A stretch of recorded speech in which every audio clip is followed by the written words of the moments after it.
नमस्कार। सुजिस बुलेटिन में आपका स्वागत है। मैं हूं आपके साथ अभिलाषा गर्ग। एक नजर हेडलाइंस पर।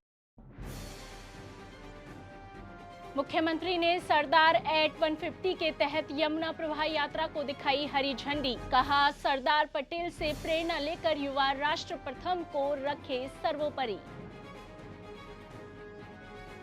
मुख्यमंत्री ने संविधान दिवस की दी शुभकामनाएं। लोकतांत्रिक मूल्यों के संरक्षण और राष्ट्रहित को सर्वोपरि रखते हुए कर्तव्यों के पालन का किया आह्वान। मुख्य सचिव ने की विभागों के बजट व्यय की समीक्षा। योजनाओं का लाभ सभी जरूरतमंदों तक समय से पहुंचाना सुनिश्चित करने के दिए निर्देश। मुख्यमंत्री श्री भजनलाल शर्मा ने कहा कि लौह पुरुष सरदार वल्लभ भाई पटेल ने अपनी दूरदर्शिता, दृढ़ इच्छा शक्ति और साहसिक निर्णयों से देश को एक सूत्र में पिरोकर राष्ट्र के निर्माण में महत्वपूर्ण भूमिका निभाई। उन्होंने युवाओं से आह्वान किया कि वे सरदार पटेल के जीवन से प्रेरणा लेकर राष्ट्र प्रथम की भावना के साथ एक मजबूत और विकसित भारत के निर्माण में योगदान दें। मुख्यमंत्री ने सभी को संविधान दिवस की शुभकामनाएं देते हुए कहा कि डॉक्टर भीमराव अंबेडकर द्वारा दिया गया विश्व का सबसे बड़ा संविधान देश की प्रगति का मार्गदर्शक है। मुख्यमंत्री शर्मा ने आज अमर जवान ज्योति से सरदार एट 150 यूनिटी मार्च के अंतर्गत यमुना प्रवाह यात्रा के तहत आयोजित समारोह को संबोधित किया था। उन्होंने कहा कि प्रधानमंत्री श्री नरेंद्र मोदी के आह्वान पर देश भर में सरदार पटेल की 150वीं जयंती मनाई जा रही है और इसी कड़ी में यह यात्रा राजस्थान सहित विभिन्न राज्यों के युवाओं को सरदार पटेल के जीवन, आदर्शों और देशभक्ति को करीब से जानने का अवसर प्रदान कर रही है। एक ऐसे व्यक्तित्व को जिन्होंने अपने संघर्ष, अपनी दृढ़ इच्छा के साथ देश को एकता के सूत्र में बांधने का काम किया। आज हम देश के यशस्वी प्रधानमंत्री नरेंद्र मोदी जी के नेतृत्व में ऐसे लौह पुरुष सरदार वल्लभ भाई पटेल की 150वीं जयंती मना रहे हैं। इस अवसर पर आयोजित इस यूनिटी मार्च में आप सभी आए हैं, इसके लिए मैं आपका अभिनंदन करता हूं। और आपसे यह भी मैं कहना चाहता हूं कि सरदार पटेल ने अपनी दूरदर्शी सोच, साहसी निर्णयों से भारत को एक करने का जो अद्भुत कार्य किया, वह हमेशा याद किया जाएगा। माननीय प्रधानमंत्री नरेंद्र मोदी जी के आह्वान पर आप देख रहे हैं कि आप जिन लोगों ने कभी ऐसे आजादी के दीवाने, जिनका आजादी की लड़ाई में कितना बड़ा संघर्ष रहा, कभी उन लोगों ने याद नहीं किया। लेकिन देश के यशस्वी प्रधानमंत्री नरेंद्र मोदी जी ने इस उपलक्ष्य पर सरदार यूनिटी मार्च भी पूरे देश में किया गया है। आज इस मार्च के अंतर्गत यमुना प्रवाह की बस यात्रा का आयोजन यहां से हो रहा है। यात्रा में राजस्थान, हरियाणा, उत्तर प्रदेश और मध्य प्रदेश के युवा इसमें भाग ले रहे हैं। और भाग ही नहीं ले रहे, ये सरदार वल्लभ भाई पटेल जी के जन्म स्थान पर भी जा रहे हैं और उस जन्म स्थली को और उस पुण्य जन्म स्थली को जाकर के अपना मस्तक भी नवाएंगे, उनको प्रणाम भी करेंगे, जो ऐसा व्यक्तित्व उन्होंने दिया है। यह यात्रा केवल एक कार्यक्रम नहीं है, यह हमारे युवाओं के लिए सरदार पटेल जी के जीवन, उनके संघर्ष और उनकी देशभक्ति का करीबी से जानने का अवसर है।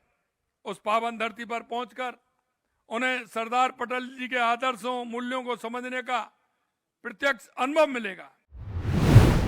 मुख्यमंत्री ने संविधान दिवस पर प्रदेशवासियों को शुभकामनाएं देते हुए कहा कि भारत का संविधान हमारे लोकतंत्र की आत्मा है, जो हमें अधिकारों के साथ साथ कर्तव्यों के निर्वहन की प्रेरणा देता है। मुख्यमंत्री ने कहा कि संविधान दिवस हमें उन महान स्वतंत्रता सेनानियों और संविधान निर्माताओं के प्रति कृतज्ञ होने का अवसर देता है, जिनकी दूरदृष्टि ने देश को मजबूत लोकतांत्रिक आधार प्रदान किया। उन्होंने सभी नागरिकों से आह्वान किया कि वे राष्ट्रहित को सर्वोपरि रखते हुए अपने नागरिक कर्तव्यों का निष्ठापूर्वक पालन करें और सामाजिक सौहार्द, विकास और लोकतांत्रिक मूल्यों को सुदृढ़ करने में योगदान दें। मुख्यमंत्री श्री भजनलाल शर्मा ने 26/11 मुंबई आतंकी हमले के अमर शहीदों, निर्दोष नागरिकों और मातृभूमि की रक्षा में सर्वोच्च बलिदान देने वाले वीर योद्धाओं को श्रद्धा व कृतज्ञता के साथ नमन किया है। मुख्यमंत्री श्री शर्मा ने कहा कि हम सब एकजुट होकर आतंकवाद के पूर्ण उन्मूलन का संकल्प दोहराएं और सुरक्षित मजबूत भारत के निर्माण में अपना योगदान दें। मुख्य सचिव श्री वी श्रीनिवास ने कहा कि राज्य सरकार गरीबों, महिलाओं, युवाओं और किसानों के सशक्तिकरण के लिए प्रतिबद्ध है। उन्होंने सभी विभागों को निर्देश दिए कि योजनाओं का समयबद्ध क्रियान्वयन सुनिश्चित करें ताकि प्रत्येक पात्र व्यक्ति को समय पर लाभ मिल सके। मुख्य सचिव ने विभिन्न योजनाओं की प्रक्रिया को सरल बनाने हेतु सिंगल विंडो सिस्टम विकसित करने के भी निर्देश दिए। शासन सचिवालय में आयोजित समीक्षा बैठक में सामाजिक न्याय एवं अधिकारिता, महिला एवं बाल विकास, श्रम, अल्पसंख्यक मामलात, जनजातीय क्षेत्रीय विकास सहित विभिन्न विभागों की योजनाओं, बजट घोषणाओं और वित्तीय प्रगति की समीक्षा की गई। मुख्य सचिव ने कहा कि जीवित प्रमाण पत्र में देरी के कारण किसी भी पात्र व्यक्ति की पेंशन नहीं रुकनी चाहिए।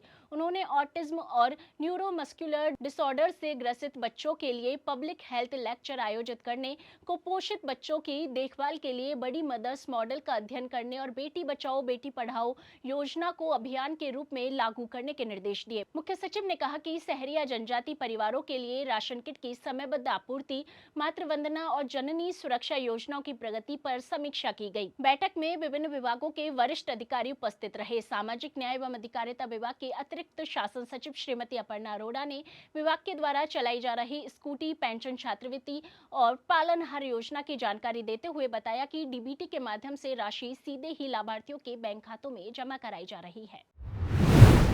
राजस्थान में गणना प्रपत्रों के डिजिटाइजेशन का कार्य तेज गति से जारी है। अब तक लगभग 4,37,00,000 गणना प्रपत्र ईसीआई नेट पर अपलोड हो चुके हैं और 9 दिन शेष रहते राजस्थान ने 80% कार्य पूरा कर लिया है। बता दें कि गणना प्रपत्रों के डिजिटाइजेशन में राजस्थान लगातार देश में प्रथम स्थान पर बना हुआ है। मुख्य निर्वाचन अधिकारी श्री नवीन महाजन ने बताया कि बीएलओ के उत्कृष्ट कार्य से राज्य के 4300 बूथों पर 100% कार्य पूरा किया जा चुका है। अब तक 2500 से अधिक बीएलओ को राज्य और जिला स्तर पर सम्मानित किया गया है। बालोतरा में 180 और भरतपुर में 121 बीएलओ सम्मानित हुए हैं। अरावली स्थित राजस्थान के सबसे ऊंचे बूथ शेरगांव और उत्तरज में भी 100% कार्य पूरा हो चुका है। बाड़मेर जिला 100% कार्य करने वाले 434 बूथों के साथ प्रदेश में पहले स्थान पर है। विधानसभा क्षेत्रों में गुड़ामलानी 183 बूथ के साथ शीर्ष पर बना हुआ है। बता दें कि डिजिटाइजेशन में भरतपुर जिले का प्रति बीएलओ औसत 935 सर्वाधिक है, जबकि विधानसभा क्षेत्रों में भीनमाल प्रति बीएलओ औसत 1020 के साथ अग्रणी है। मुख्य निर्वाचन अधिकारी श्री महाजन ने बीएलओ का उत्साहवर्धन करते हुए शेष प्रपत्र भी समय पर डिजिटाइज करने का आह्वान किया है। बता दें कि एसआईआर कार्यक्रम के अंतर्गत परिगणना प्रपत्र संग्रहण और डिजिटाइजेशन का 100% कार्य पूर्ण करने पर जालौर कलेक्ट्रेट सभागार में आयोजित जिला स्तरीय समारोह में राज्य स्तर पर चयनित जालौर जिले के 5 बीएलओ को राज्य स्तर से प्राप्त प्रशस्ति पत्र देकर सम्मानित किया गया। वहीं जिला स्तर पर 52 बीएलओ को प्रशस्ति पत्र देकर सम्मानित किया गया। जिला स्तरीय समारोह में राज्य स्तर पर सम्मान के लिए चयनित जालौर विधानसभा के भाग संख्या 9 के बीएलओ जियाराम, भीनमाल विधानसभा के भाग संख्या 99 के बीएलओ ओम प्रकाश, भाग संख्या 163 के बीएलओ किशोर कुमार और भाग संख्या 210 के बीएलओ गोकुल प्रसाद तथा साचौर विधानसभा के भाग संख्या 65 के बीएलओ सतीश चंद्र मीना को जिला निर्वाचन अधिकारी डॉक्टर प्रदीप के गावंडे द्वारा प्रशस्ति पत्र देकर सम्मानित किया गया। इस दौरान जिला निर्वाचन अधिकारी प्रदीप के गावंडे ने कहा कि भारत निर्वाचन आयोग के निर्देशों के अनुसार जिले में निर्वाचन से जुड़े अधिकारियों, कार्मिकों द्वारा विशेष गहन पुनरीक्षण कार्यक्रम के तहत उत्कृष्ट कार्य किया जा रहा है, जिससे अन्य कर्मचारियों को भी प्रोत्साहन मिल सकेगा। सहकारिता विभाग के प्रमुख शासन सचिव और कॉन्फेड की प्रशासक श्रीमती मंजू राजपाल ने कहा कि सहकारी संस्थाओं के लिए व्यवसाय बढ़ाने के व्यापक अवसर उपलब्ध है और राज्य सरकार इन्हें आर्थिक रूप से सुदृढ़ बनाने के लिए निरंतर प्रयासरत है। उन्होंने संस्थाओं को नई गतिविधियां शुरू कर लाभ अर्जन करने और रोजगार सृजन पर फोकस करने के लिए प्रेरित किया। नेहरू सहकार भवन में आयोजित कॉन्फेड की 40वीं वार्षिक साधारण सभा में बताया गया कि वर्ष 2025-26 में कॉन्फेड का टर्नओवर 1137 करोड़ रुपए रहा और संस्था ने 26.94 करोड़ रुपए का लाभ अर्जित किया। वर्ष 2023-24 के लिए सदस्य संस्थाओं को 7.50% लाभांश वितरित किया जाएगा। जिस बुलेटिन में आज के लिए इतना ही, फिर होगी आपसे मुलाकात, तब तक के लिए नमस्कार।